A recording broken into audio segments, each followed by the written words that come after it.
Finding out time for this conversation. How significant is this 35 years anniversary of the party to you as a person? Enormous. Surreal, because it doesn't feel like it's been 35 years. You know, years come and go by, but it just feels like it was yesterday. Yesterday when I was asking questions, what is going on? Why are they all these people there? What is it you're doing? Why are our lives going to change forever? You know, and I would say I think that's where the master orator came to play, because he found the most simple words to explain something as significant as providing a political alternative to the country. And he said, well, I'm trying to make the lives of others better. Consider that all these people you see coming in here are your brothers and sisters, mothers, fathers, and we are working together to improve life so that you can have a better future. I remember having dinner the night before, particularly the late Dr. Azefo. Dr. Asanga came in that night. We were having dinner at home in Cameroon.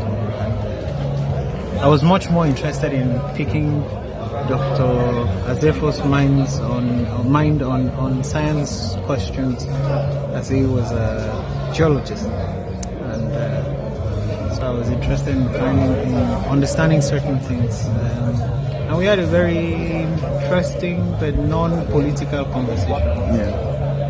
And so, on a day like this, when you look back, and you call to memory those kind of conversations, interactions with people of that caliber. Simple but determined. When you read about the things they did, when you read those words they wrote, and you think about the impact it's had on this country and where it brought us from to this point, I think where the message I'm trying to get at is sometimes we think that to do marvelous things is to be sophisticated, whereas they come from very simple places. When we're in touch and in reality, in touch with our realities, in touch with our true selves, our true nature, and we just stick to the truth, because those gentlemen stuck to what they believed in, which was that we can create a society of equal opportunities. Ben, if you were to size up the relationship between your father and some of the founding fathers, if were laid on their grave today, what will you say about them? How did they relate? What did you make of them when they came home? What did you see throughout these last years until their death, and then now your father's death? They were family.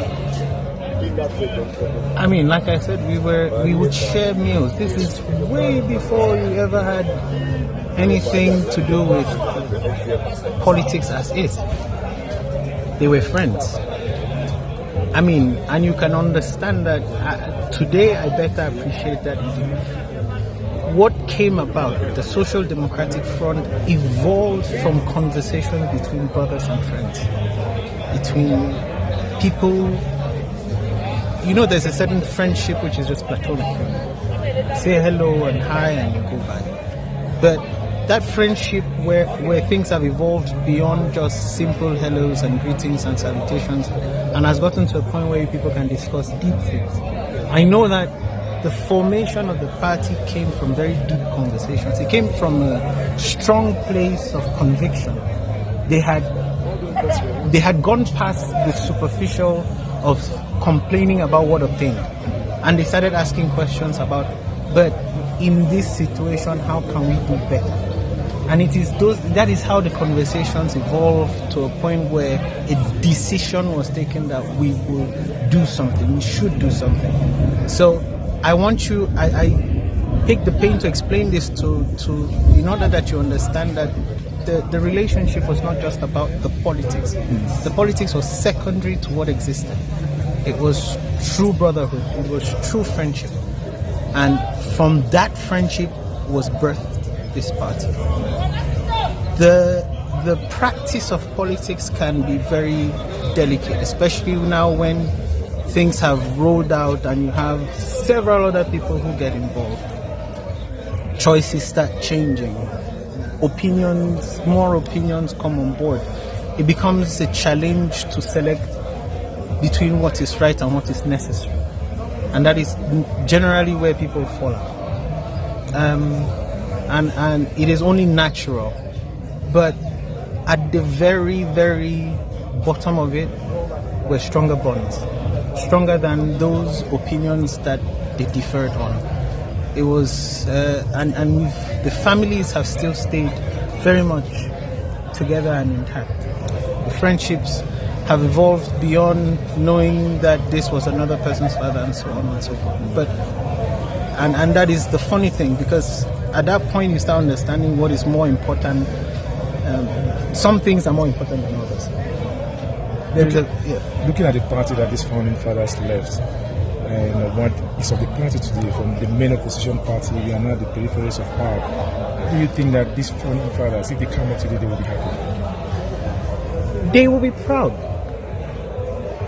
I think about it. They were going against a Leviathan, dare I say.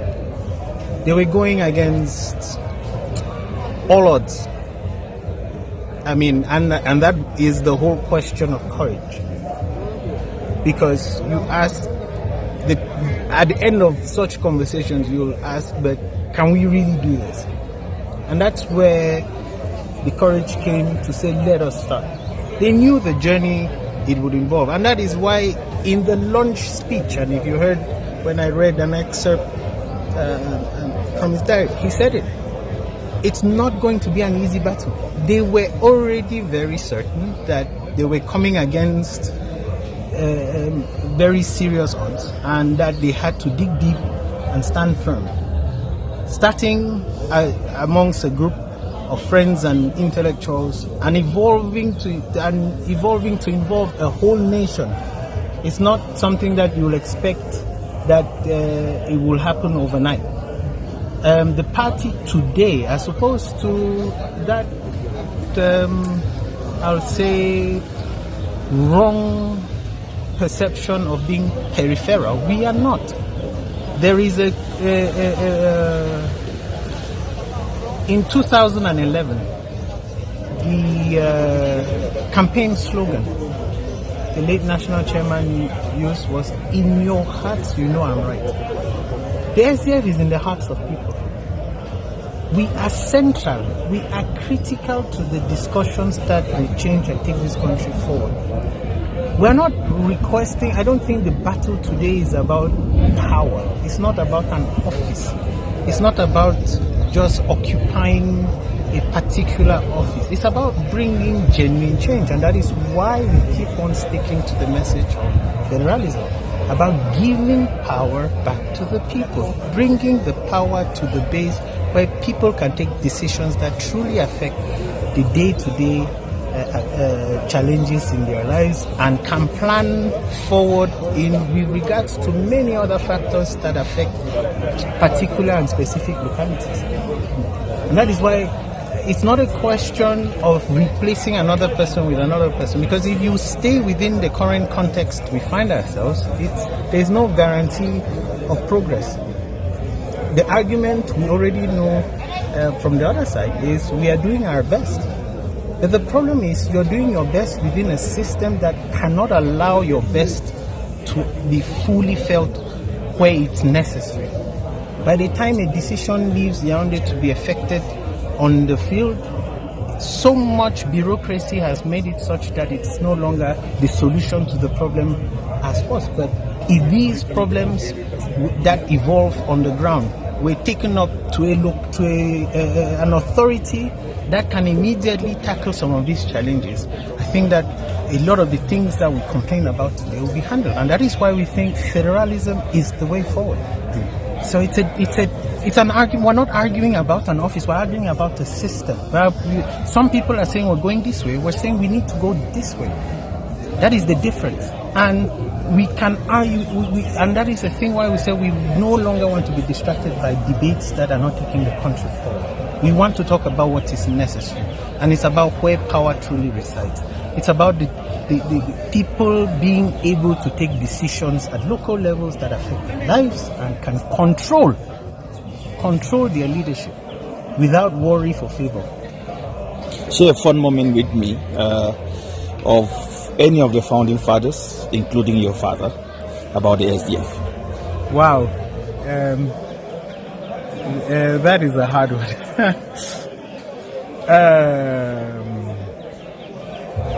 Wow.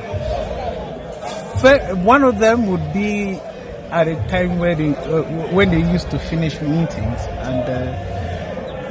and they wanted to recharge, and they had a very interesting way of concocting drinks for a recharge, and I go no further.